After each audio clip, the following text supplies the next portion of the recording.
Sejam muito bem-vindos a mais um episódio do Hype Talks.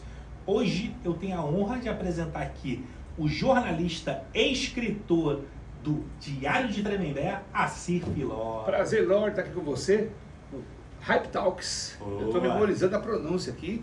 Uma honra muito grande estar aqui nesse programa, que na verdade, nesse podcast, que é um projeto maravilhoso que você me contou.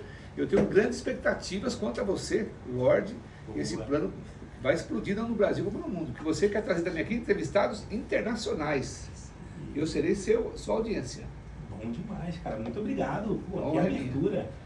Cara, tem muita coisa aqui que eu quero saber de você, né? Porque a vivência que você tem muito a agregar pra gente, né? Antes de começar em Tremembé, deixa eu entender o seguinte. A série tá um estouro, né? Se a gente fala em hype, a série do Tremembé tá num hype absurdo. Verdade. O que essa série, ela acabou mudando na tua vida? Como que tava a sua vida antes da série e depois dela? Bem, a minha vida estava normal. Se é que no Brasil, no mundo, hoje pode ter uma vida normal, né? Estava normal. Eu sabia que teria um personagem na série, mas eu achei que fosse 5 segundos. Ia aparecer o personagem lá e ia desaparecer. Mas ele apareceu tanto, com tamanha desenvoltura, que minha vida virou de ponta cabeça. São 6, 7, 8 entrevistas por semana, outros projetos de livro.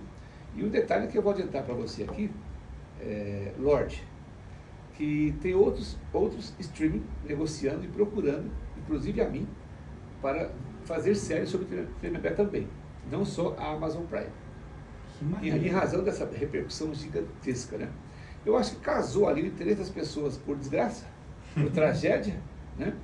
E também a curiosidade, né? dos aspas, famosos do Tremembé, né? Então isso acabou tendo uma mistura gigantesca que fez com que fosse a série mais vista da história da Amazon Prime no Brasil e parece que no mundo também. Caramba, que interessante.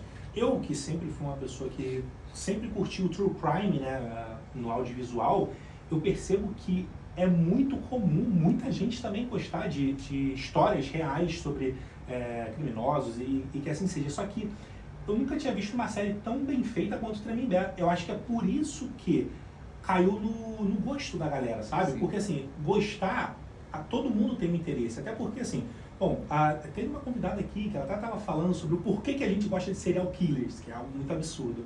Mas não é sobre o cara, não é por ele ter feito algo tão perigoso assim, mas é muito mais sobre a gente analisar o comportamento humano. Quando a gente vê alguém que se colocou numa posição de aniquilar um monte de gente, você pega a história daquela pessoa e pensa, cara, o que fez essa pessoa fazer isso? Então, eu acho que é esse sentimento que faz com que não só o brasileiro, como todo mundo se apaixone por histórias de true crime, sabe? E Tremembé tem sido um sucesso. Sobretudo o público americano, eles são doentes por isso, né?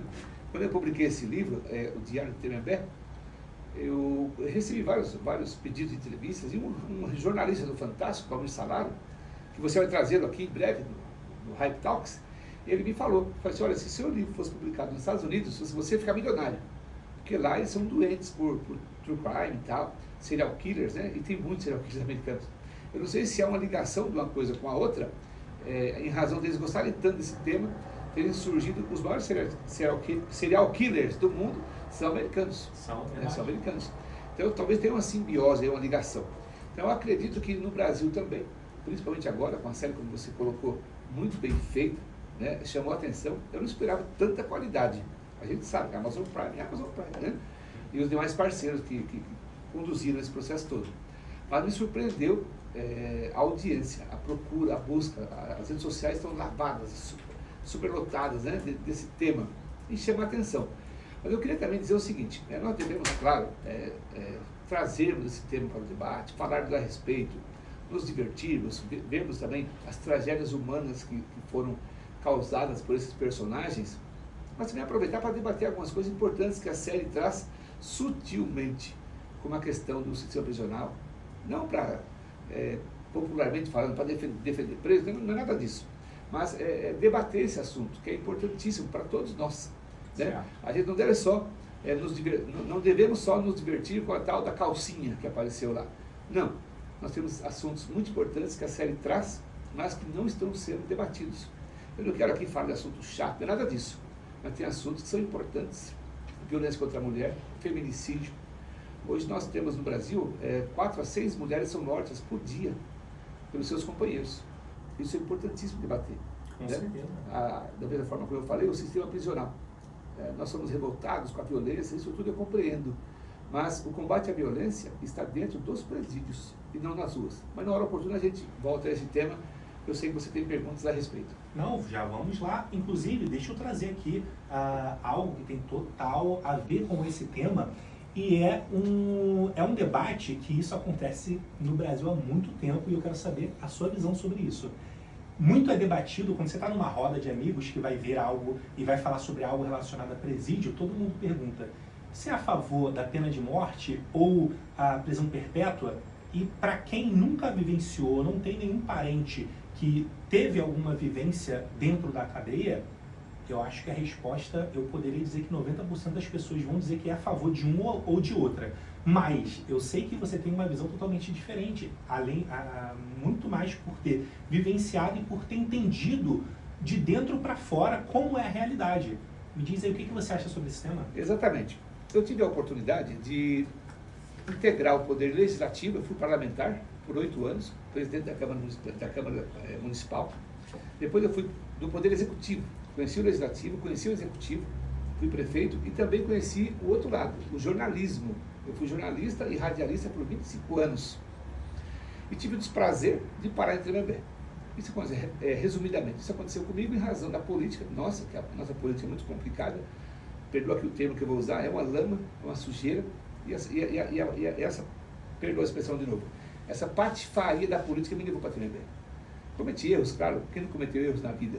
Mas não era para nada disso ter acontecido comigo. Mas aconteceu e eu busquei extrair o melhor possível, que eu vou falar já já. Em relação à experiência de ter vivenciado isso tudo, eu posso dizer categoricamente: antes de conhecer o sistema prisional, eu era absolutamente ignorante, desinformado. Eu pensava igual a massa popular pensa: pena de morte, prisão perpétua, bater, matar, colocar fogo nos presídios com os presos dentro, até eu conhecer a realidade e ver que eu era um desinformado. Eu era um estúpido. Eu pensava dessa maneira, até chegar lá e ver o quê? O que eu ouvi lá dentro? Eu vou aqui junto com você desconstruir, desmontar vários mitos que existem no Brasil sobre esse assunto, e é importante. Não é um tema que a gente deva deixar de lado. Por exemplo, nós temos hoje no Brasil cerca de 800 mil presos, quase 1 milhão de brasileiros. E me assustou quando eu cheguei nesse ambiente e percebi que cerca de 10 a 15% são autores de homicídios, estupros, essas coisas todas. Idiomas. Exatamente. A imensa maioria, composta de jovens brasileiros, 19, 25 anos de idade. 19 a 25 anos de idade. Estão presos por crimes pequenos. Tem que ser punido. Cometeu qualquer tipo de crime, tem que pagar. Óbvio. Não defendo nada ao contrário disso. Mas eu preciso pensar com mais frieza e analisar de uma maneira que seja útil para nós como sociedade. Esses, vamos colocar aí, 600 mil jovens que estão presos por pequenos tráficos, pequenos furtos, reitero que tem que pagar pelo crime que comete. Isso eu não abro não. Mas esses 600 mil jovens, pergunta a você, eles vão sair da prisão? Sim. Todos vão sair. No Brasil não tem prisão perpétua nem pena de morte. Todos vão sair. Eu, antes de ter a informação, o conhecimento, eu queria que matasse todos dentro do presídio, que eu via todos como monstros. E não é nada disso. Tem crimes, como você bem colocou, hediondos, terríveis, que nos indignam. Para mim, por exemplo, latrocínio, roubo seguido de morte. Matar meu filho, matar um parente seu, ou de você que está assistindo para roubar um celular, tem que ser uma pena, para mim, de 100 anos de prisão. Não tem conversa. Pô, você está sendo muito radical para quem fala que conhece? Pode ser, mas para deixar claro o ponto de vista, eu trago essa minha opinião para quem está nos assistindo entender que eu não defendo A nem B, nem sou contra nem a favor. Fato, realidade. Então esses 600 mil jovens, homens, eles vão sair. Aí eu pergunto a você, que é pai, e para você que está assistindo, nós queremos que eles saiam um pouquinho melhores que sejam, ou piores, com ódio da sociedade, para voltar a roubar, a assaltar e a matar? Essa é a pergunta que eu faço. Tenho certeza que quem está ouvindo agora já pensou: pá, eu não quero que ninguém mate meus filhos, mate meu pai, mate minha... Eu também não quero. Mas eles vão fazer. Por que eles vão fazer? Uma pequena parte, é mau caráter mesmo. Ele gosta do crime, E eu defendo em relação a essa parcela penas duríssimas da reincidência. Mas a imensa maioria, e agora eu vou surpreender, até quebrar um mito aqui, a imensa maioria desses 600 mil jovens presos, eles querem uma segunda oportunidade. Eu não sabia disso. Eu achava que todos queriam voltar a traficar, a furtar. Não é nada disso.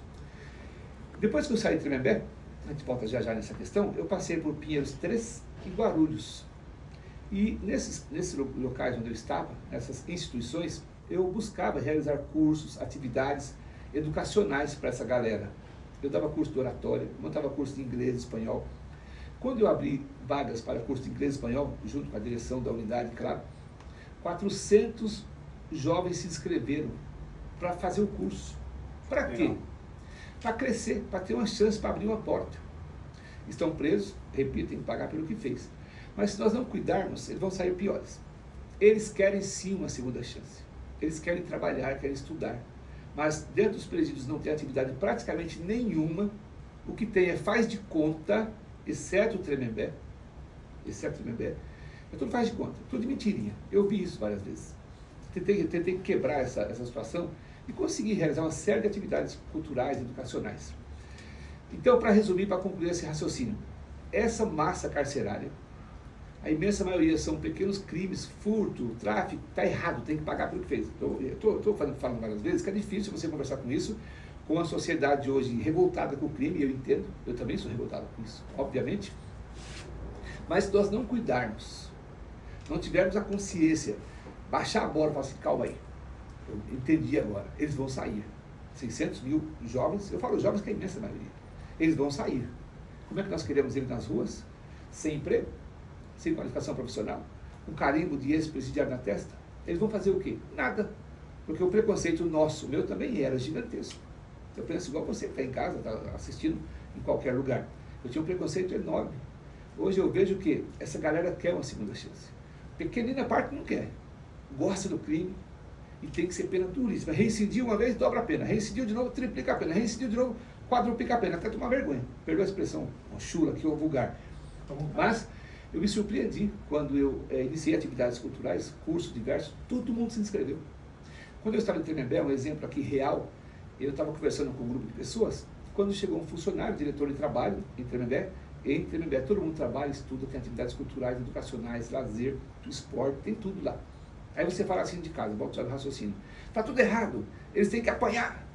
Tá bom, bate, arrebenta, dá comida estragada, e quando eles saírem, eles vão arrebentar nossos filhos. Então, quando eu abri as atividades, foi um espetáculo, a procura, todo mundo fez curso, enfim, teve formatura, diploma, fizemos tudo. Eu estava em Tremembé e eu estava numa rodinha de pessoas, batendo papo, quando veio o diretor de educação, que isso me marcou muito, e avisou para um rapaz chamado Fernando, falou assim, olha, você começa a trabalhar amanhã numa fábrica e vai ganhar um salário mínimo. Ele chorou na nossa frente, um homem chorou na minha frente, porque ia trabalhar dentro do presídio. Eles querem trabalhar. Eles querem estudar, menos uma microminoria, vou usar uns termos aqui para as pessoas entenderem, que não presta mesmo.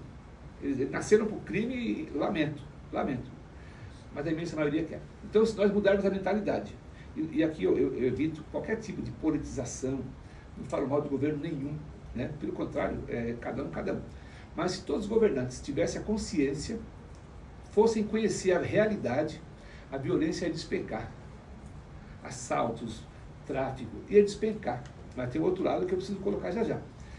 O combate à violência não está nas ruas. Você pode colocar 1 milhão de viaturas, não vai resolver. O combate à violência está dentro dos presídios, onde a imensa maioria quer estudar, trabalhar e ter uma oportunidade. Entretanto, não adianta nada você cuidar também só dos presídios.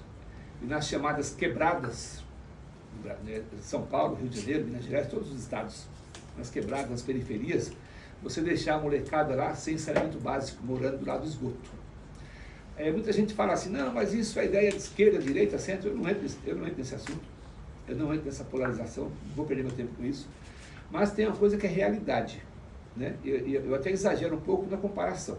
E você morou fora do país, você conhece a realidade em outros países. Noruega não tem crime nenhum, Suíça não tem crime nenhum, Finlândia, Dinamarca, Suécia, não existe crime. Eu sei que a comparação pode ser esdrúxula, mas é uma realidade, são pessoas como nós. Por que nesse país não tem crime? Canadá tem pouquíssimo, enfim, porque não tem miséria, tem saneamento básico, ninguém mora do lado do esgoto, fedorento, com doenças, todos têm moradia, todos têm acesso à universidade, ao lazer, esporte, e nós, como 10ª economia do mundo, não proporcionamos isso, sobretudo à nossa juventude. Então, eu moro num apartamento bonitinho e tal, a maioria que está nos assistindo também, ou numa casa legal, tem um carro, tem um ar-condicionado, enfim. Mas fecha os olhos, como eu vi naquele filme que eu vou lembrar já, assisti esse texto fantástico, a gente se colocar no lugar do outro. Fecha os olhos por um segundo e imagina, e se fosse eu morando com meu filho, com a minha filha, numa quebrada com esgoto na porta de casa, sem emprego, o pai preso ou morto, como é que cresce essa galera? Não cresce. Eles são cooptados com facilidade pelo tráfico, pelo crime. Porque em casa a irmã passa fome, o irmão passa fome, enfim. Aí você que está em casa assistindo, me pergunta de novo. Miséria não justifica a criminalidade. Concordo, mas ajuda muito a disseminar a criminalidade. É muito fácil a gente julgar sentado num sofá confortável, num carro confortável. Muito fácil julgar. Vai viver a realidade. Vai passear na quebrada. Eu falo por quê? Eu vivi na quebrada. Eu cresci nessa situação. Aí você me pergunta de novo. Você cresceu e não virou traficante. Não. Mas a imensa maioria dos jovens nossos não tinha opção. Ah, mas tem o Bolsa Família. Isso é outra história. Isso não resolve o problema de ninguém. Ajuda na situação de miséria, mas não resolve nada. Enfim, quer acabar com a violência do Brasil? Sistema prisional funcionando de verdade, que hoje não funciona. E principalmente, qualidade de vida para as pessoas. O nosso IDH, o Brasil é um dos piores do mundo, acho que é o 80º, é o número 80, as questões básicas, saneamento básico, esporte, lazer, educação de verdade. Não adianta encher de escolas de má qualidade. Não adianta nada. Universidades, 50 vezes mais do que tem hoje, e dinheiro tem sobrando. O orçamento da educação no Brasil é gigantesco, é monstruoso, é de país de primeiro mundo. Mas a má gestão, a corrupção, a incompetência é tão grande que nós temos péssimas universidades, públicas e privadas, salvo exceções, a gente nunca pode generalizar. Então, perdoa aqui a resposta longa, mas que é importante o debate, trazer um olhar de quem conheceu o legislativo, o executivo, a imprensa, que eu fui da imprensa, e conheci o desprazer de conhecer o sistema prisional. Só muda dessa maneira, o resto é demagogia, que eu vejo com muita tristeza, de todos os lados. Não ataco nem defendo esquerda, direita, eu não vou entrar nesse assunto, a não ser que você me pergunte, mas eu quero evitar isso. Mas a demagogia, a ignorância, como eu era ignorante nesse assunto, mata nosso país. Só vai acabar a violência quando nós analisarmos com inteligência, não com raiva, com ódio, com ideologia política, idiota, não vai resolver nada. Então, a questão está aí. 10ª economia do mundo, uma miséria desgraçada, juventude largada, e nada muda. Todo dia, o pessoal, o teu Daniel que me acompanha, minha esposa está assistindo Viviane, e eles falam, evita falar disso. Mas eu começo a falar, eu não aguento, por quê? Porque dá uma indignação como pai, como cidadão, de ver isso tudo. Repito, 10ª economia do mundo, nós temos 202 países do mundo, na ONU, tem um pouquinho mais, enfim, 200 países, nós somos o 10º mais rico. Por que tanta miséria, abandono, a juventude crescendo nas quebradas sem atenção nenhuma? E tudo que tem faz de conta. Eu falo que eu vivi isso, eu vivo isso, eu vejo isso, eu estive dentro disso, quando eu era jovem, criança, tudo faz de conta. Vem as propagandas eleitorais dos partidos, mais educação, mais saúde, mais transporte, mentira. E quem está falando é quem viveu isso. Eu estive em 10 partidos, eu disputei 9 eleições, fui parlamentar, fui prefeito, presidente da Câmara, enfim, é tudo mentira, é uma mentira. Perdoa aqui a minha indignação, meu desabafo, não, fica à vontade. Mas tem hora que as pessoas precisam falar a verdade, sabe? Então, quando eu vejo na televisão os partidos políticos, né? Partido tal, trabalhando por você, sempre com você, com mais moradia. Mentira. É uma mentira. O Brasil é uma mentira. Eu falo que eu vivi todos esses segmentos, essas questões todas. Desistir do Brasil? Não. O Brasil tem jeito? É difícil, mas tem. Tudo passa por, como todos já falam, educação, conhecimento, tecnologia. Tecnologia, nós somos atrasados demais. O Brasil é muito atrasado. Poucas capitais, poucas cidades têm um polo industrial, um polo tecnológico. Enfim, a saída existe, mas precisa de uma sociedade mais atuante, uma imprensa mais atuante e a classe política toda, esquerda, direita, centro, independentes, serem um pouco menos briguentos e cuidarem um pouco mais de verdade da sociedade, não só em termos de eleição. Por enquanto é isso. Perfeito, não. Bom relato, tá? Explicou bem sobre tudo que onde nós estávamos. Quando você fala sobre a questão da violência, né, que se resolve resolvendo as questões dos presídios, eu concordo que isso é uma parcela, porque aí a gente estaria falando de reincidência, né? Então, para não haver presos reincidentes, se a gente tem uma boa estrutura, eu acho que isso entregaria, que é o caso de Tremembé. A reincidência de Tremembé é muito baixa, né? Não é baixa, é zero. Então, e aí, só que, bom, eu digo que é uma parcela na minha visão, porque a gente também precisa olhar para as ruas, olhar para as favelas, porque senão a gente vai estar tendo novos prisioneiros. Exatamente. Mas a do presídio é da reincidência. Maravilha. Você me permite, como é que é o bate-papo? Como Claro, você bem me orientou, claro. Eu estive em Tremembé por 3 anos. Passaram por lá 2, 3 mil homens, né? Nunca um voltou. Ninguém reincidiu no crime. Por quê? Trabalhavam em fábricas, recebiam um salário, tinham esporte, lazer, educação, qualificação, inglês, espanhol. Todos que saíram tiveram a oportunidade de seguir as suas vidas e não voltaram para o crime. Ninguém. Mas que milagre é esse? Não tem milagre. É o mesmo dinheiro que gasta-se em Tremembé, gasta-se em todos os presídios. Qual que é a diferença? Gestão. Mas não só a gestão dos diretores dos presídios, dos governantes, sobretudo. A mentalidade, a gestão. Então, Tremembé, a resistência é zero. Então, está aprovado por A mais B. Cuidou, tratou não como lixo, como porco, tratou como ser humano, tem que pagar a pena do crime que cometeu, mas trata como gente que recupera. E ele não vai assaltar nem vai matar nossos filhos. Perfeito. Um ponto que eu queria entender, já que você foi para vários lugares, você tem muita vivência de fato, e a gente está falando sobre essa questão de um Brasil melhor, né, de um amanhã melhor, um futuro melhor. Eu jamais vou abrir mão de sonhar e acreditar que a gente vai ter, que eu vou ter um futuro melhor para minha filha, para meus netos, que seja.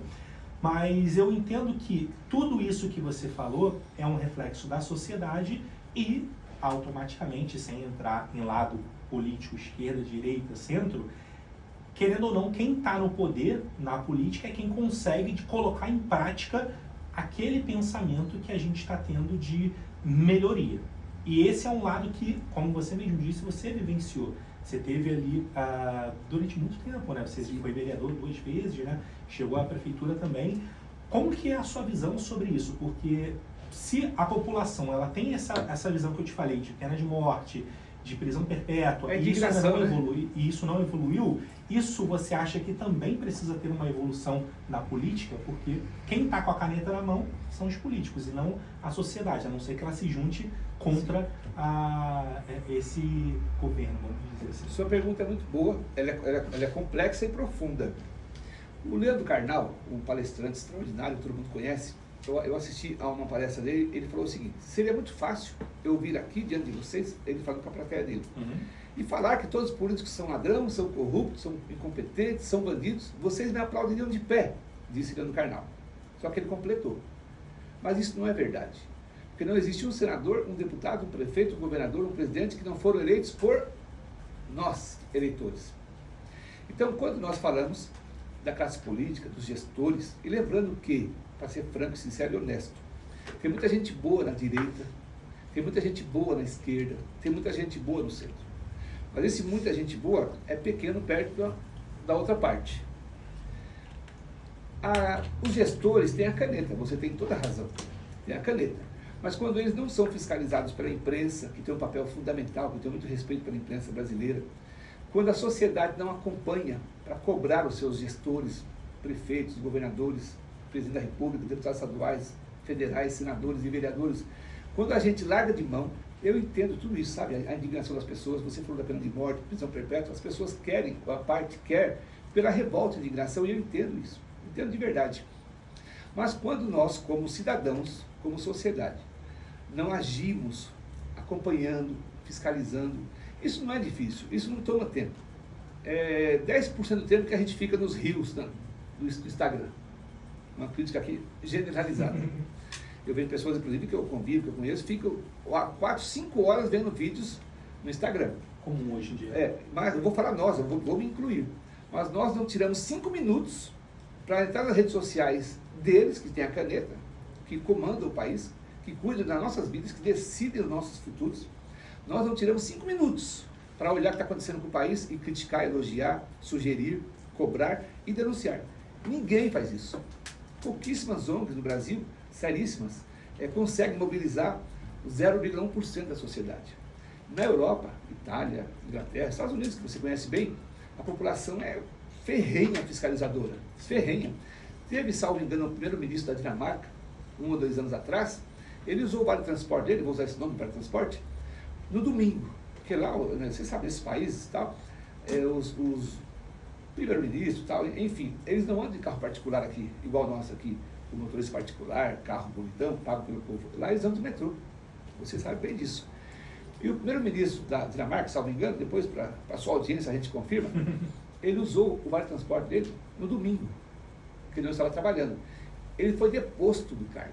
Ele foi obrigado a entregar o cargo. Um vale-transporte. E aqui nós temos situações de milhões, bilhões de reais e nada acontece. Porque nós temos uma sociedade que eu incluo leniente, cansada, eu sei. Assim como tem pessoas que chegam em casa do trabalho exaustos, extenuados, não tem tempo, não tem o vigor de ir lá e fiscalizar. Mas uma parte gigantesca tem sim condições e tempo de fiscalizar as coisas. É chato, dá trabalho? Chato é ter universidade péssima. Chato é não ter universidade, chato é não ter saneamento básico, chato é ter uma criminalidade gigantesca. Isso acontece por culpa nossa, coletiva. Se nós agíssemos igual agem os cidadãos de países sérios, nós não teríamos um Congresso Nacional, câmaras de vereadores, prefeituras com gente tão ruim. Lembro que tem gente muito boa, temos cidades que funcionam, sabe? Temos, mas são pouquíssimas. É o oposto da prisão, né? Na prisão são muito mais pessoas que tiveram um apagão ali e fizeram uma besteira, seja roubar. E aí a pequena parcela, pelo que eu estou entendendo da sua visão, são as pessoas que são hediondas, que é difícil até você perdoar, mas, bom, quem somos nós para perdoar? Mas na política é o oposto. Então, é a minoria quem realmente faz acontecer. A visão minha, né? Bom, política não é um tema que eu gosto de adentrar muito. Eu não defendo nenhum tipo de partido, não sou de ficar debatendo sobre política, tá? E a minha visão de leigo, de cidadão que está do outro lado, é que a política, hoje, assim, pô, eu sou do Rio, né, cara? É muito difícil falar de política, porque, na minha concepção, há minorias, minoria políticos que, de fato, fazem acontecer porque existe todo vamos dizer assim, uma cultura ali dentro que é difícil você não se contaminar. Essa é a minha visão quem está de fora, Sim. Tá? Não importa qual partido, não importa qual lado. Mas essa é a minha visão. E aí, você que vivenciou, eu quero entender o que você acha sobre isso. A própria cidade de São Caetano, que você reside, estou revelando aqui a cidade que você mora. Boa. São Caetano, Florianópolis, Sobral, no Ceará. Sobral é o primeiro IDEB do Brasil de avaliação da educação. Sobral, no Ceará. É a cidade onde tem o melhor nível de educação do país. Também tem Floripa, tem São Caetano, que tem um IDH muito bom. Mas são poucas, como eu disse. E isso acontece pela omissão da sociedade, da imprensa. É claro, a culpa é de quem tem a caneta na mão, que são os políticos. Mas nada vai mudar se só atacar. Tem aquele velho discurso, né? Quando chegar as eleições, vamos votar consciente. Dá até raiva de escutar isso, porque ninguém vota consciente. Ou melhor, uma pequena parcela da sociedade vota consciente. Se votasse consciente de verdade, nós teríamos o melhor Congresso Nacional do mundo, porque nós temos muita gente boa no Brasil. Muita gente só ataca o país, mas a gente tem muita gente boa no Brasil, muita gente qualificada, competente, sabe? Vocacionada. Então, tudo isso muda com consciência política. Eu sei que o assunto político é um assunto chato, estou dizendo o que a sociedade pensa, chato, mas eu aprendi na 5ª série do antigo primeiro grau, segundo grau, antigo segundo grau, professor meu João Matias e professor Giraldo José de Almeida. O que eles me ensinaram? Assim, olha, a mim e a nossa turma, política você faz quando você vai na feira e negocia um preço. Quando você vai na padaria comprar pão e o preço subiu ou baixou, é a política. Se você vai no posto de saúde, tem médico ou não tem, é a política. Se na rua tem buraco, é a política. Se tem mais assaltos, mais crimes, é a política. Então nós vivemos a política desde quando a nossa mãe está grávida, que vai lá fazer um pré-natal, até quando a gente morre, que vai ser enterrado no cemitério, que está sujo ou não, está bem arrumado ou não. Tudo é a política. Esse microfone está aqui por causa da política. Eu estou aqui no podcast por causa da política, que tem a questão das comunicações. Então, a política rege a nossa vida 24 horas por dia. E quando a gente se afasta dela, eu entendo a indignação. Mas quando a gente se afasta da política, eu não quero saber de política. Eu vou falar eles, os picaretas, eles adoram, eles comemoram. Olha que legal. Eles não querem saber de política. Chegar a eleição, a gente gasta uma grana, compra as lideranças, e a gente vai se reelegendo, se perpetuando no poder, porque eles não querem saber de política. Então, quando nós abrimos mão de acompanhar a vida pública, política do país, nós estamos afundando nosso país. Mas eu compreendo a indignação de quem não quer saber, compreendo isso. Mas se nós não mudarmos essa chave mental e nos preocuparmos um pouquinho mais, 5 minutos por dia, já está bom. Eu falo para minhas sobrinhas, meus filhos, mas olha, quando você acordar, entra lá no UOL, no G1, na Revista Oeste, ou em qualquer site, mas se informa um pouquinho, de preferência, procurando sites de notícias profissionais e diferentes. Foge de fake news é um câncer, é uma desgraça, de todos os segmentos políticos, né? Então, se nós nos informarmos um pouquinho, aqueles que estão arrebentando o país, eles vão ficar com medo. Como eu falei, o primeiro-ministro da Dinamarca, depois a gente confirma isso, peço que você depois informe a sua audiência. O cara o primeiro-ministro foi afastado do cargo porque usou o vale transporte no dia errado. Então, para concluir esse raciocínio, repito, eu compreendo isso, é muito difícil acompanhar a política com tanta sujeira, com tanta lama, mas quando a gente se esconde, se omite, aí é que essa galera adora destruir o país. Perfeito.